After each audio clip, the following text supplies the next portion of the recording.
फिर उन्होंने कहा कि आखिर कबीर साहब की पूजा कैसे होगी।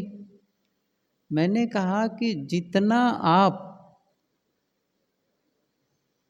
कबीर साहब के विचारों को आत्मसात करती जाओगी, उतना ही आप कबीर के करीब पहुंचते जाओगी। क्योंकि कबीर अब कोई व्यक्ति नहीं रह गया है कि आप जाओ उनसे मिलो और वार्ता करो। उनका पूरा व्यक्तित्व एक वैचारिक रूप में परिवर्तित हो चुका है। अर्थात उनका एक जो मिशन है, उनके जो विचार हैं, उसी में परिवर्तित हो गया है कबीर का व्यक्तित्व।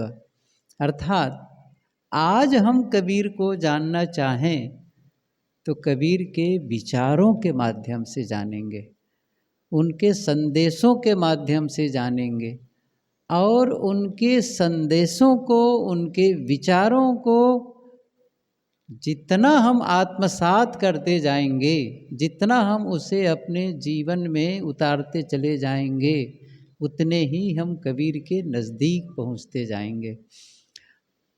मैंने कहा कि जैसे आज आपके सामने सचमुच कबीर आ जाएं तो क्या कहेंगे? क्या कहेंगे वो कहेंगे कि एक काम करो, मेरे लिए हलवा पूड़ी बना दो, ये वही कहेंगे क्या? प्रसाद बना दो, यही कहेंगे?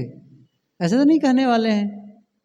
या फिर उनके जो संदेश हैं वो महत्वपूर्ण है आपके लिए। मैंने कहा उन्होंने तो संदेश दिया है, यदि उनका संदेश हम जानना चाहें तो उनकी जो ग्रंथ है उसमें संग्रहित है, उनका संदेश बिल्कुल साफ है।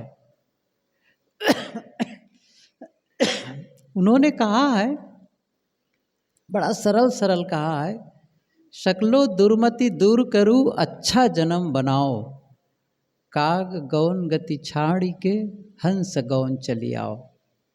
अब ये हम करते हैं तो मानो हम कबीर के पास पहुंच रहे हैं। जितने हमारे अंदर पवित्रता आती जाती है, जितना हमारे अवगुण कम होते जाते हैं, उतने हम कबीर के करीब पहुंचते हैं।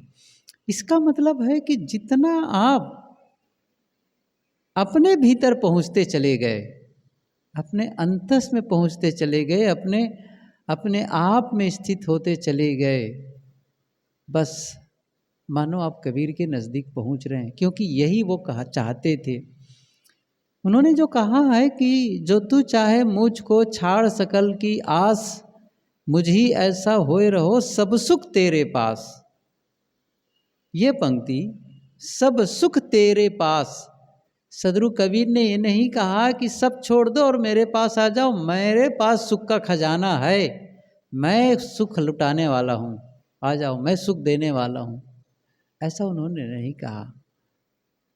सब सुख तेरे पास, मुझ ही ऐसा होए रहो।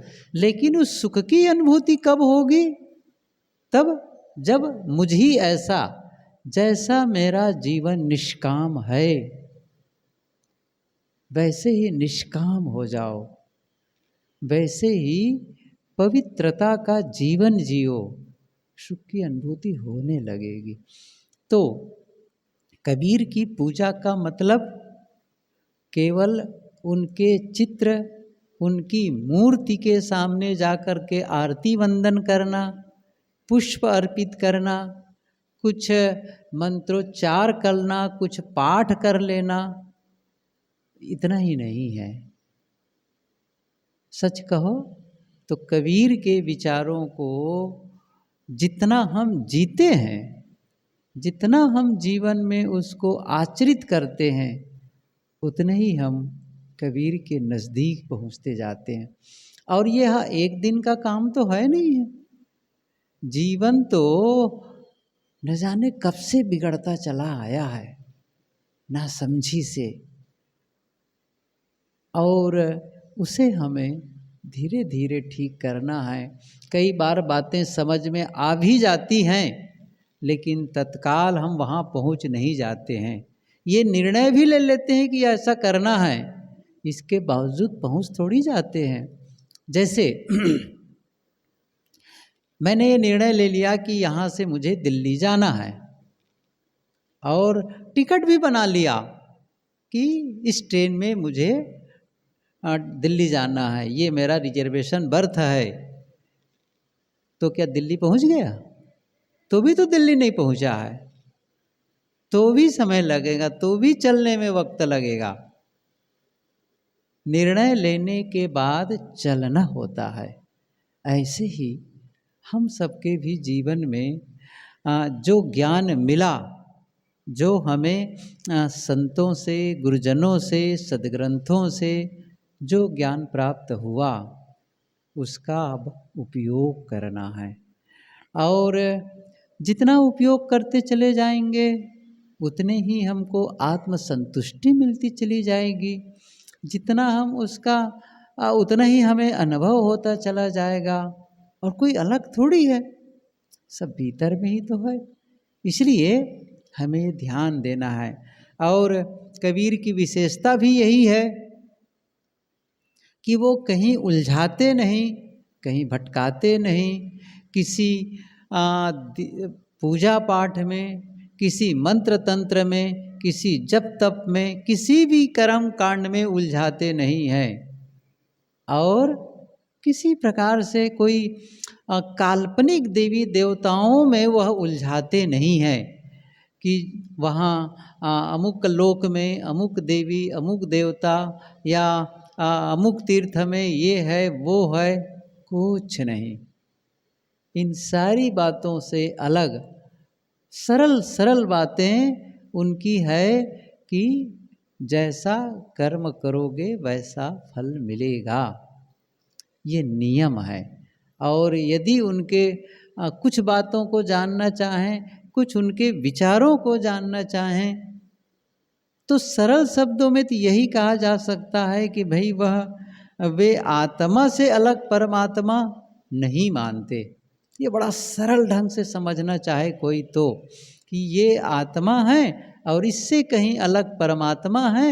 जब उससे मिलोगे तब जीवन में पूर्णता आएगी, ये नहीं कहते। उनका कहना है आत्मा ही परमात्मा है, जीव ही शिव है। बस वो सारे विकार हटते हैं और उसका अनुभव होता है। और किसी देवी देवता को अलग से नहीं मानते। प्राणियों के अलावा वो देवी देवता मानते ही नहीं हैं। मनुष्यों के अलावा जो आसपास जितने नर वो सब देवता, जितनी नारियां वो सब देवियां हैं। उनके साथ सुंदर व्यवहार करना यही उनकी पूजा है। जो सचमुच असली देवी देवता हैं उससे तो तिरस्कार करते हैं, उसका अपमान करते हैं। और नकली देवी देवता जो आपका बनाया, आपके किसी मनुष्य का बनाया हुआ है, उसका सत्कार करते हैं, उसकी पूजा आराधना करते हैं। यदि कोई करता है तो भले करे, लेकिन असली चीज को भी समझे कि ये जो घर में आस पास मेरे पड़ोस में, मेरे रिश्तों में, मैं जहाँ भी जाता हूँ और ये प्राणियों के रूप में लोग मिलते हैं, मेरे व्यवहार से उनको कोई तकलीफ न हो। मेरा कुछ ऐसा व्यवहार हो कि उन्हें कुछ तो मैं उनके लिए अच्छा कर सकूं, कुछ तो उनको सुख अनुभव करा सकूं, कुछ उनके जीवन में प्रसन्नता ला सकूं, कुछ कंट्रीब्यूशन, कुछ ऐसा मेरा सहयोग हो सके कि उनका जीवन उत्थान की ओर चले, आनंद की ओर बढ़े। ऐसा न हो कि मैं ही कारण बनूं उनके दुख में, मैं ही कारण बनूं उनकी अशांति में। नहीं, सुख शांति में कारण बनो, मुस्कान में कारण बनो। तो असली देवी देवताओं की यही तो आराधना है। और फिर उसके लिए ऐसा थोड़ी है कि आप घर में माता पिता हैं, घर में पत्नी बच्चे हैं, उसको मनाने के लिए कोई मंत्र तंत्र जपना है, कोई ढोल बजाना है, कोई संगीत बजाना है। यदि उनको खुश रखना है तो क्या करना पड़ेगा? उनके प्रति सम्मान का भाव, मीठे शब्दों का प्रयोग और सही व्यवहार, देखभाल, आवश्यक सुरक्षा। यदि परिजन हैं, आप घर के लीडरशिप में हैं, आप घर के मुखिया हैं, तो सबकी सुरक्षा व्यवस्था और पूरी तरह से संरक्षण और आपकी उपस्थिति से सब आनंद महसूस करें, सबको शांति महसूस हो। और इसी प्रकार से छोटों का भी दायित्व है कि वो ऐसा न हो कि बड़े हैं घर के, अपने से अगवा हैं, किसी न किसी रूप में बड़े हैं, उनको आपके व्यवहार से तकलीफ हो, उनको परेशानी और समस्या झेलना पड़े। नहीं, आप उनको ये सारे कार्य करने में, व्यवस्था करने में सहयोगी बने। नाव पर बैठे हैं और कोई नाविक नाव चला रहा हो, वो पार तभी कर पाएगा जब आप नाव पर आप उछल कूद न मचाएं, है ना। अब नाव पर आप उछल कूद मचा रहे हैं, नाव को ही हिला रहे हैं, तो कितना समर्थ नाविक होगा, वो नाव कैसे खे पाएगा, कैसे पार लगाएगा। आपका काम है शांति से बैठो, सहयोग करो उसका। आप ही नाव में छेद ही करने लग गए आप, तो फिर कितना गलत हो जाएगा, ये तो बहुत नुकसान करेगा। मेरा कहने का मतलब है, जब हम ये मानने लगते हैं आसपास के लोग देवी और देवता हैं, और तब हमारे सारे कार्य पूजा बन जाते हैं।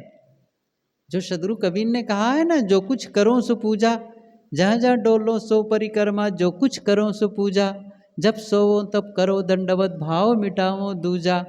ये जो पूरी पंक्ति है, लंबा पद है, लेकिन ये पंक्ति जो मैंने कही कि जो कुछ करो सो पूजा, इसका मतलब है घर में कोई गृहिणी भोजन बनाती है तो भोजन बनाना उनका पूजा है। क्योंकि किस भाव से भोजन बना रही है, घर के जितने सदस्य हैं सब देवी देवता हैं, सब भगवान भगवती हैं, उनके भोग लगाने के लिए मैं प्रसाद बना रही हूँ।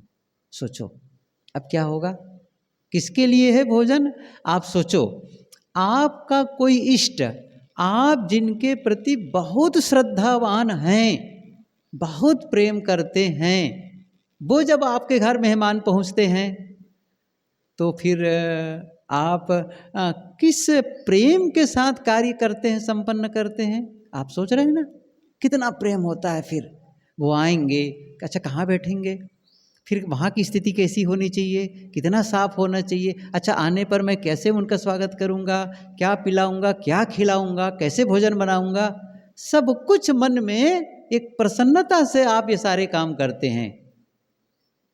तो जब आपके घर में परमात्मा हो, आपके घर में देवी और देवता हो, तो भी तो यही भाव करना है, तो भी यही भाव करना है। आज उनके लिए सुंदर व्यंजन, सुंदर प्रसाद बनाना है, आज उनको रहने के लायक इस मकान को साफ सुथरा करना है। देखो काम पूजा हो जाएगी। और कोई काम के लिए बाहर जाए तो क्या सोचेंगे, घर में जो देवी देवता के रूप में हैं, अपने परिजन, अपने ही लोग, उनके लिए मुझे व्यवस्था करनी है, उनके लिए एक सुंदर सी व्यवस्था जिससे उनका जीवन सुखमय हो। तो एक दूसरे के प्रति सम्मान का भाव, एक दूसरे के प्रति प्रेम का भाव, एक दूसरे के विकास में सहयोगी बनते हैं। तो मैं समझता हूँ ये कबीर विचारों को ही आत्मसात करते हैं, आत्मसात करते हैं, और साथ साथ में फिर इससे थोड़ा और ऊंचा उठते हैं। फिर सब मिल कर के देखो एक सुंदर सा माहौल बनता है परिवार में, और सुंदर माहौल में सुंदर कृत्य भी होता है, सुंदर कार्य होता है। फिर क्या करना है, आध्यात्मिक कार्य। ये सारी चीज़ें तो एग्जिस्ट करने के लिए है, केवल एक प्रकार से जीवित रहने के लिए है कि आपस में प्रेम से रहें, इसके लिए है। लेकिन इसके बाद थोड़ा और ऊंचा उठना है, वो ऊंचा उठना क्या है? अब ये शरीर के तल से, मन के तल से ऊपर उठ करके आत्म तल तक पहुंचना है, उस आत्म शांति का अनुभव करना है। तो और थोड़ा ऊपर उठें, और साधना में लगें, और अध्ययन मनन चिंतन में लगें, और ध्यान चिंतन में लगें, तो फिर और उन्नति होती चली जाएगी। ये क्रमिक विकास तो करना ही पड़ेगा, इसके बिना कैसे काम बनेगा? यह सब कोई नहीं करेगा तो जीवन सफल नहीं होगा, फिर आनंद नहीं होगा। आज तो संदर्भ चलो कबीर का है, कबीर के विचारों को बोल रहा हूँ, लेकिन आप कोई भी यदि बुद्ध के विचारों को बोले, महावीर के विचारों पर कोई बोले, या राम और कृष्ण की बातों को ही कहे, तो क्या कहेगा? यही तो कहेगा ना, जो भगवान राम ने जीवन में आदर्श स्थापित किया, जो उन्होंने संदेश दिया, उस पथ पर चलो। जो भगवान कृष्ण ने कहा, भगवान कृष्ण ने जिया, उस जीवन आचरण को अपनाओ, वैसा संदेश को जीवन में लाओ। यही तो कहने वाले हैं। जो बुद्ध ने कहा उसके संदेश को जीवन में आचरित करो, यही तो होने वाला। अच्छा, यही उनके प्रति पूजा है, यही आराधना है। अब कोई ये कहे कि मैं उसकी मूर्ति बना दिया हूँ, अब उनके सामने भोग लगा देता हूँ, पूजा आरती कर देता हूँ और फाटक बंद कर देता हूँ, बस उसके बाद चाहे जैसा रहूँ, चाहे जो करूँ, संसारी जीवन जीना है मुझे, तो नहीं बनेगा, ऐसा नहीं होगा। आप उनकी पूजा आराधना करना चाहते हैं तो यही है। मैंने कहा ना, सबका जीवन का स्तर अलग अलग है। ये नहीं है कि आप एक साथ वो सारे सद्गुण ग्रहण कर लें, सारे अवगुण एक साथ हटा दें, ये नहीं है। लेकिन एक संकल्प भाव के साथ जीते हैं, नहीं, मुझे पवित्रता की ओर बढ़ना है, मुझे अच्छाई की ओर बढ़ना है, और ये धीरे धीरे जो मेरी कमजोरियां हैं, और वो कमजोरियां जो मैं जानता हूँ, हम सभी जानते हैं अपनी अपनी कमजोरियों को, अपनी अपनी गलतियों को, और कई लोग उसके बारे में हमें संकेत भी करते हैं, अपने ही लोग संकेत करते हैं, अपने ही लोग बताते हैं कि देखो इसको ऐसा नहीं, इसको वैसा मत करो, इसको वैसा मत करो, अपने लोग बताते हैं। अच्छा, ये कब संभव होगा स्वीकारना? जब हमारा मन भी वैसा अच्छा करने का भाव होगा।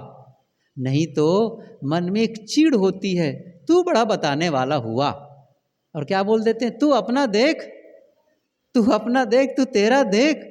नहीं, उनकी सिखावनी, उन्होंने जो कुछ हमें सीख दी है, या हमारी गलतियों को उन्होंने बताया, उसने कुछ तो हमें इंडिकेट किया है, कुछ तो हमें सावधान किया है, वो हमें बुरे नहीं लगेंगे फिर, क्योंकि मैं यही तो चाहता था, मैं भी तो यही चाह रहा हूँ, और आपने उसके लिए सहयोग किया है, धन्यवाद का भाव जगेगा। और यदि वो भाव नहीं होगा, पवित्रता की ओर आगे उठने के लिए, सत्य की ओर आगे बढ़ने के लिए, शांति की तरफ कदम बढ़ाने के लिए, तो दूसरों का जो संदेश है, दूसरों का जो कहना है, उससे आदमी चिढ़ जाता है, नाराज हो जाता है। उनको क्या लगता है, देखो मेरे में गलती निकाल रहा है, मेरी कमियां बता रहा है, अपना तो देखे जरा, भंगार भरा है और मेरी कमियां निकाल रहा है। नहीं, ऐसा मत कहो। गुरुदेव जी ये भी कहा करते थे, जो बीड़ी पीने वाला है ना, या तंबाकू खाने वाला है ना, यदि वो इंसान कहता है बीड़ी मत पियो, तो उनकी बात मानना ही चाहिए। वो अनुभव से कह रहा है। क्या कह रहा है? मैं बीड़ी पी रहा हूँ और मैं तकलीफ मैं जानता हूँ। अब उनका संदेश तो और बहुत महत्वपूर्ण है। एक दूसरा आदमी जो बीड़ी पीता ही नहीं, वो कहता है बीड़ी छोड़ दो। अरे तू तो पीता ही नहीं है, तू क्या सही बात बताएगा? इसका मतलब वो पी करके उसका नुकसान समझ रहा है। यदि कोई आदमी में वो त्रुटि हो और फिर भी आपको सावधान कर रहा हो, तब तो भैया और मानने जैसा है वो। मानने क्या जैसा है? इसका मतलब है वो नहीं चाहता कि जो मैं गलती कर रहा हूं वह गलती करो। वो नहीं चाहता है, क्योंकि उस गलती को करके उसके परिणाम को वो समझ रहा है कि इस गलती करने में कितनी तकलीफ होती है, कितने विषम परिस्थितियां जीवन में आती है। कम से कम ये इंसान तो वो मेरी वाली परेशानी न झेले, सोचो तो कितना हित ऐसी है। तो यदि हम इन बातों को समझ सकें तो दूसरों द्वारा दिया गया संदेश, दूसरों द्वारा किया गया सावधानी, बताई गई सावधानी, या दूसरों द्वारा हमें जो रोका टोका गया, हमारी गलतियों से अवगत कराया गया, हम उनके प्रति धन्यवाद ज्ञापित कर सकते हैं, आभार व्यक्त कर सकते हैं, बजाय नाराज होने के। तो मैं कह रहा था, जब हम आपस में एक दूसरे के प्रति सम्मान का भाव रखते हैं और साथ रहते हैं ताकि हम एक दूसरे के विकास में सहयोगी बने। जब नई नई शादी होती है, ऐसे लोगों से जब मिलना होता है या लोग जब मिलने आते हैं, तब भी मैं कहता हूँ ये दोनों को जो संबंध है ना, ये संबंध एक दूसरे के विकास के लिए है। एक दूसरे की व्यवहारिक क्षेत्र में विकास हो और आध्यात्मिक क्षेत्र में भी विकास हो, साधना के क्षेत्र में विकास हो, हर क्षेत्र में विकास के लिए एक दूसरे के विकास में सहयोगी बनो सहयोगी। और ये कब होगा? जब आपस में प्रेम होगा, एक दूसरे के प्रति सम्मान का भाव होगा। मैं तो सदगुरु कबीर के विचारों के आधार पर कह रहा था, कबीर ने यही कहा है। उन्होंने मनुष्यों से बातें की है, मनुष्यों को संदेश दिया है, मनुष्यों की समस्याओं का समाधान किया है। इसलिए उनका सारा संदेश हम सब के लिए है। हम सब यदि उनके विचारों का अध्ययन मनन करते हैं, पठन करते हैं और श्रवण करते हैं और एक संकल्प भाव लेते हैं, मुझे कबीर विचारों के अनुसार जीना है, मुझे अपने जीवन को पवित्रता की ओर आगे बढ़ाना है। और पवित्रता का मतलब समझ लीजिए, यदि पवित्रता का भाव मन में जगा है तो फिर आप हर क्षेत्र को तरासेंगे, हर क्षेत्र को, हर नुकीलेपन को आप उसको घिसेंगे। जैसे कोई भी मूर्तिकार, अभी मैं कुछ दिन पहले ही पढ़ रहा था, पहले भी पढ़ा था माइकल एंजेलो के विषय में। वो जो इटली के फ्लोरेंस शहर है, रोम से के समान एक दूसरा शहर है, तो वहाँ पर डेविड की एक चौराहे पर मूर्ति बनी है। और वो भी कौन बनवाया था?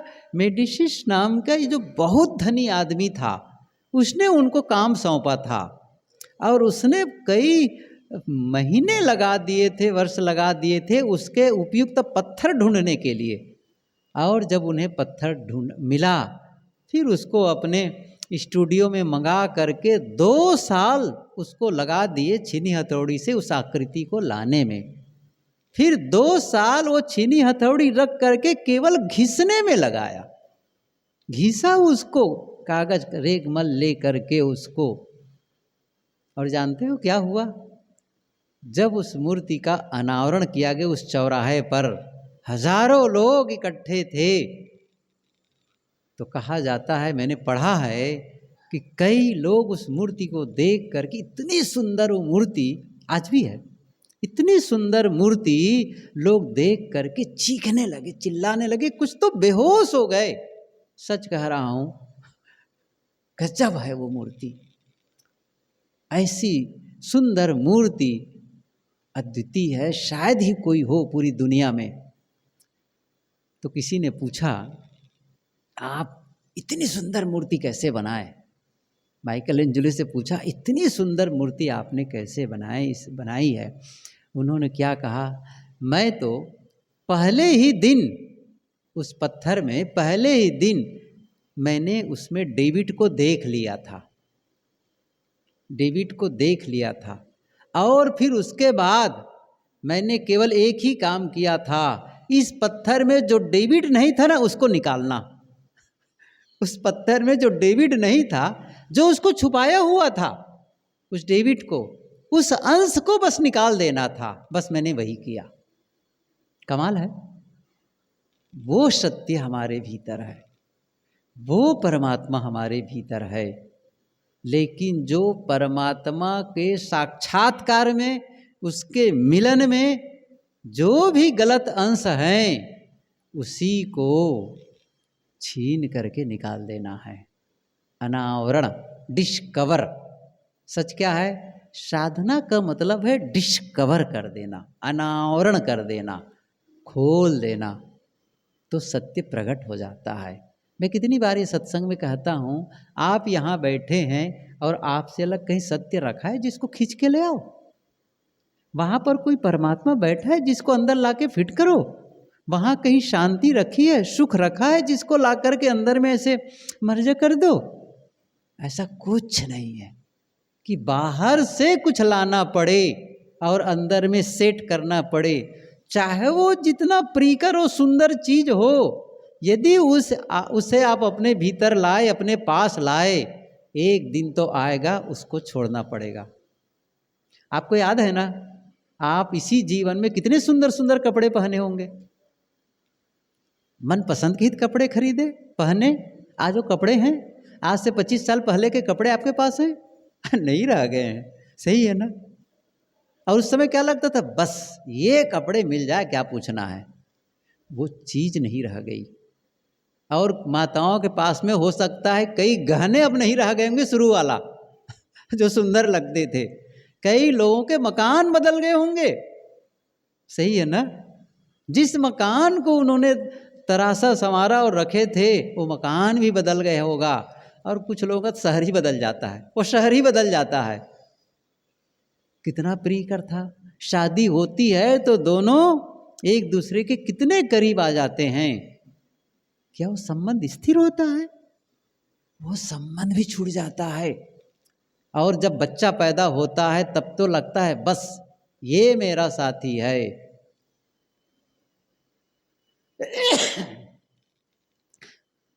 लेकिन एक दिन उस प्रिय पुत्र से भी वियोग हो जाता है, प्रिय मित्रों से वियोग हो जाता है। सबसे वियोग होगा? कौन है जो स्थिर है? इस जगती तल में जो जन्मा बैठा कौन यहाँ है? 100 के पहले वाले प्रायः कोई नहीं जहाँ है। साहब ने ये पंक्ति कही है कि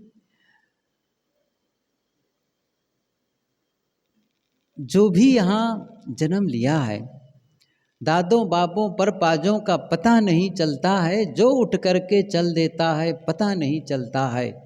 कैसी विषम काल की ज्वाला सबको भस्म बनाती, धरने वाला चल देता है रह जाती है थाती। जहाँ नहीं तृण भी अपना है, क्या ममता की जाए, शोक मोह रोना धोना क्या क्या सोचे पछताए। एक तृण भी अपना नहीं है, किसको अपना मार रहे हो, किसके प्रति मोह कर रहे हो। गुरुदेव जी कहा करते थे, कबीर साहब जी 2 की याद दिलाते थे। 2 किसकी किसकी? एक मौत की याद दिलाते थे और दूसरा राम की याद दिलाते हैं। मौत की याद दिलाते हैं, बिल्कुल साफ कहते हैं ये संसार विनष्ट हो जाएगा। क्या कहते हैं वो कि कैसी उनकी पंक्ति है कि हाँ वो तो ठीक है, रहना नहीं देश बिराना है, ये तो उन्होंने कहा ही है, इसी बीजक में आया है कि ये सब कुछ जैसे कोई नष्ट हो जाता है, विलीन हो जाता है। तो और ये सच है, ये सच भी है। और उनकी जो साफ ये पंक्ति बहुत प्रसिद्ध है, जग प्रसिद्ध है। साधो ये मुर्दों का गांव, साधो ये मुर्दों का गांव। साहब कहते हैं ये जो जितना जिंदा दिख रहे हो ना, मैं तो सबको मुर्दा ही देख रहा हूँ। और सही बात है, मतलब एक सत्य तो होना है। अच्छा अभी ठीक है, एक दिन तो आएगा कि हम सब मुर्दा और एक जगह लेटे रहेंगे। क्या होगा? एक ही शमशान घाट में। आजकल तो वो भी नहीं रह गया, बस मशीन में जला दिया गया उसका चिन्ह भी नहीं रह जाता, आग में भस्मीभूत। अब ये भी नहीं बताने लगा कि अभी उनकी समाधि है, ये कुछ नहीं। अच्छा, पहले भी कुछ नहीं था जन्म के पहले भी कुछ नहीं था, और जन्म और मृत्यु के बाद भी कुछ नहीं। अच्छा, तो जो है वो कैसा है फिर? वो भी कुछ नहीं के समान। यही गीता में आया है, यही गीता में आया है कि जो पहले नहीं था, बाद में नहीं रहेगा, वो अभी है फिर भी नहीं समझो उसको, फिर भी नहीं समझो। कहने का मतलब है एक मौत की याद और दूसरा है राम की याद। मौत की याद में संसार से ऊपर उठने का मात, कहीं नहीं अपना मानना, सबसे अलग हो जाओ, कहीं मोह में ना बंधो। इसका मतलब नहीं कि व्यवहार ना करो, मैंने कहा ना, सबसे प्रेम, सबके प्रति सम्मान का भाव, लेकिन ये मानो ये बास मिला है कभी नहीं छूटेगा, ये भ्रम में न रहो। कुछ दिन के लिए, और अच्छा कुछ दिन के लिए इसलिए अच्छा व्यवहार करो, सही है ना? मुझे पता है आप लोग जितने लोग बैठे हैं कुछ दिन साथ रहने वाले हैं, कुछ घंटे कहना चाहिए, कुछ घंटे, तब क्या आपके साथ लड़ाई करूं? सोचो जरा से। अच्छा, कोई गलती हो जाए, छोड़ो ना, कल तो जाने वाले हैं, काहे का झंझट करने का। यही होता है जब ट्रेन में यात्रा करो, तब आसपास में कुछ गड़बड़ी हो जाती है, छोड़ो, अभी तो उतर जाने वाले, काहे का झंझट करने का है। यदि ऐसा लगे इनके साथ तो बस युगों युगों रहना है, हजारों हजारों साल रहना है, तब तो बड़ा संकट है फिर तब तो जीना बड़ा संकट है। ये जो नश्वरता का बोध है, यही तो हमें जीने सिखाता है, यही तो हमें सत्य का दर्शन कराता है। और दूसरी बात है राम की याद, मतलब वहाँ से जब ऊपर उठे तो विश्राम कहीं चाहिए, वो कहाँ है विश्राम? राम में, आत्मा में, अपने आप में। तो मौत की याद से आप संसार से ऊपर उठे, लेकिन कहाँ ठहरेंगे? राम में, आत्मा में, वहाँ पूर्ण विश्राम। क्योंकि अपने आप से अपने आप का कभी वियोग नहीं होता। सबसे छूटेंगे, क्या अपने आप से छूटेंगे? क्या अपने आप से कभी अलग होंगे? क्या कभी हो सकता है कि मैं अपने से अलग हो गया? कभी नहीं कह सकते आप अपने साथ सदैव रहते हैं, बस उसी में विश्राम करना है, वही सत्य है, वही आनंद का स्थल है। तो कुछ बातें मैंने कही कि कल कबीर जयंती का पर्व था, हम सबके लिए तो था ही, कबीर अनुगामी के लिए। और कबीर जयंती में केवल कबीर का जय जय गा लें, कबीर का जय जय गाएंगे, कबीर का जय जय गाएंगे, पारक का ध्वजा फहराएंगे, बहुत गाते हैं उधर। सम्मान की हमको चाह नहीं, अपमान की कोई परवाह नहीं, और और बहुत सारी बातें आती हैं। तो ये सारी चीज़ें हम गाते हैं, लेकिन कबीर जयंती की पूर्णता या कबीर के अनुगामी होने की सफलता उनकी पूजा आराधना नहीं है, उनका जय जय बुलाना नहीं है, उनके संदेशों का आत्मसात करना है, उसे अपने जीवन का हिस्सा बनाना है। और उनके संदेशों में कुछ छिपा नहीं है, इतनी सरल सरल बातें हैं, इतनी सरल सरल उन्होंने बातें कही है। कुछ बातें तो है कि समझना बड़ा कठिन है, अर्थ लगाना, लेकिन ऐसा नहीं है कि आप अपने काम भरे का अर्थ नहीं लगा सकते हैं, काम भरे का अर्थ लगा सकते हैं। उन्होंने कहा, जैसी कहे करे पुनि तैसी, राग द्वेष निर्वारे, तामे घटे बढ़े रतियो नहीं, यही विधि आप संवारे। कैसे जीवन को संवारें? रास्ता बता देते। जैसी कहे करे, जो कहते हो वैसा करो, और राग द्वेष ये निर्वारो, राग द्वेष से अलग हो जाओ। तामे घटे बढ़े रतियो नहीं, फिर उसमें घटबड़ ना करो, फिर नहीं, इसी प्रकार अपने आप को संवारो। और मैंने वो पंक्ति कही ना, सकलो दुर्मति दूर करो, अच्छा जन्म बनाओ, काग गौन गति छाड़ के हंस गौन चढ़ आओ। ऐसे बहुत से, सांच बराबर तप नहीं, झूठ बराबर पाप, जाके हृदय सांच है ताके हृदय आप। कितने प्रवचन, कितने उपदेश भरे पड़े हैं। मधुर वचन है औषधि, कटुक वचन है तीर, श्रवण द्वार होए संचरय, शालय सकल शरीर। इसका कोई अर्थ लगाना है? ऐसी वाणी बोलिए मन का आपा खोए, औरन को शीतल करे आपो ही शीतल होए। पढ़ते जाओ, समझ में बात आती है। बस अब ध्यान में रखना है, मैं शीतल वाणी बोलूं। तराशने का मतलब यही है, शब्दों को तराशो। शब्दों का जो नुकीलापन है ना, शब्दों का जो नुकीलापन है ना, नहीं, अब उसमें मृदुता लाओ, मिठास लाओ, यही तराशना है। विचारों में जो खुरदुरापन है ना, भावनाओं में जो खुरदुरापन है ना, उसको साफ्ट करो, उसको साफ्ट करो। क्या होगा? और अच्छा होता चला जाएगा। और नहीं करेंगे तो क्या होगा? खुरदरापन बना रह जाएगा। और भीतर का जो भाव है ना, फिर वो बाहर प्रकट होगा, बाहर दिखाई देगा। इसलिए इन सब चीज़ों में धीरे धीरे अपने को काम करना है। तो कबीर जयंती के दिन कुछ लोग आए थे, कल आए थे कि साहब आज कबीर जयंती है, यहाँ आए तो सन्नाटा। हम लोग हाँ मना लिए हैं। मैंने कहा बैठो, कुछ तो चर्चा करते हैं, कुछ तो चर्चा करते हैं। कुछ बातें हुई और आज जो कुछ अधूरा था, आज हम लोगों ने पूरा किया। तो आज हम सभी एक निर्णय लें, एक संकल्प लें, हम कबीर के अनुगामी हैं, तो कबीर के विचारों को आत्मसात करेंगे, कबीर के अनुसार उनके बताए पथ पर चलेंगे और जीवन को सुख शांति की ओर ले जाएंगे। बस साहब बंदगी।